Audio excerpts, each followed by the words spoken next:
ಪುಟ್ಟ, ನನ್ನೊಂದಿಗೆ ಕುಳಿತು ಹತ್ತಿರದಿಂದ ಕೇಳು. ಭಗವದ್ಗೀತೆ ಬುದ್ಧಿವಂತಿಕೆ ಮತ್ತು ಧೈರ್ಯದ ಪವಿತ್ರ ಕಥೆ. ಕುರುಕ್ಷೇತ್ರದ ಮಹಾಯುದ್ಧದಲ್ಲಿ ರಾಜಕುಮಾರ ಅರ್ಜುನನು ಕಠಿಣ ನಿರ್ಧಾರವನ್ನು ಎದುರಿಸಿದನು.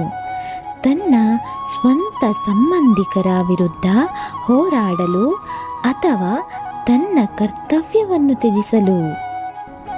ಓ ಕೃಷ್ಣ, ನನ್ನ ಹೃದಯವು ಸಂಶಯ ಮತ್ತು ಭಯದಿಂದ ಭಾರವಾಗಿದೆ.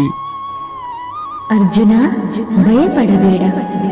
ನಾನು ನಿನ್ನನ್ನು ಸನ್ಮಾರ್ಗದಲ್ಲಿ ನಡೆಸುತ್ತೇನೆ. ಮುಖ್ಯವಾದುದು ಫಲಿತಾಂಶವಲ್ಲ, ಒಬ್ಬರ ಕರ್ತವ್ಯವನ್ನು ಭಕ್ತಿ ಮತ್ತು ಶಿಸ್ತಿನಿಂದ ಮಾಡುವ ಕ್ರಿಯೆ.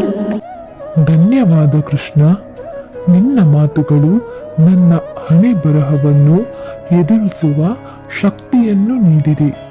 ಹೀಗೆ ಅರ್ಜುನನಿಗೆ ಕೃಷ್ಣನು ನಿಸ್ವಾರ್ಥ ಸೇವೆಯ ಮಾರ್ಗಗಳು, ಸಾವಧಾನತೆಯ ಶಕ್ತಿ ಮತ್ತು ಗೊಂದಲದ ಮಧ್ಯೆ ಆಂತರಿಕ ಶಾಂತಿಯನ್ನು ಕಂಡುಕೊಳ್ಳುವ ಮಹತ್ವವನ್ನು ಕಲಿಸಿದನು.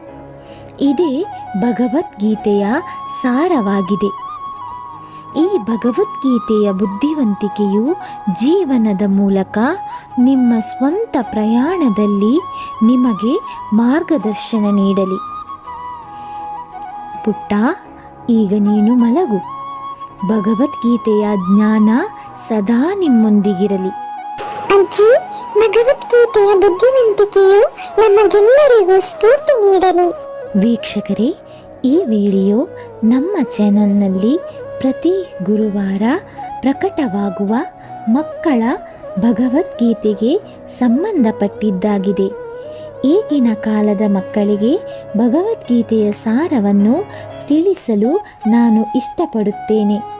ಹಾಗಾಗಿ ವಾರದ ಪ್ರತಿ ಗುರುವಾರ ನಿಮ್ಮೆಲ್ಲರ ಮುಂದೆ ಈ ಮಕ್ಕಳ ಭಗವದ್ಗೀತೆ ನೀವು ಕೇಳಿ ನಿಮ್ಮ ಮಕ್ಕಳಿಗೂ ತೋರಿಸಿರಿ. ನಮ್ಮ ಭಗವದ್ಗೀತೆಯ ಜ್ಞಾನ ಎಲ್ಲರಲ್ಲೂ ಮೊಳಗಲಿ. ಈ ವಿಡಿಯೋ ಇಷ್ಟವಾದರೆ ಒಂದು ಲೈಕ್ ಕೊಟ್ಟು ಹೇಗಿದೆ ಎಂದು ಕಮೆಂಟ್ ಮಾಡಿ. ನನ್ನ ಈ ವಿಚಾರ ನಿಮಗೆ ಹಿಡಿಸಿತೆ? ಚಾನಲನ್ನು ಸಬ್ಸ್ಕ್ರೈಬ್ ಮಾಡಿ ಮುಂದಿನ ವಿಡಿಯೋದ ನೋಟಿಫಿಕೇಷನನ್ನು ಪಡೆಯಿರಿ. ಚಾನೆಲ್ಗೆ ಹಾಗೂ ನಮಗೆ ನಿಮ್ಮ ಸಹಕಾರ ನೀಡಿ ಪ್ರೋತ್ಸಾಹಿಸಿ. ಮುಂದಿನ ವಿಡಿಯೋದಲ್ಲಿ ಸಿಗೋಣ. ಎಲ್ಲರಿಗೂ ಶುಭವಾಗಲಿ.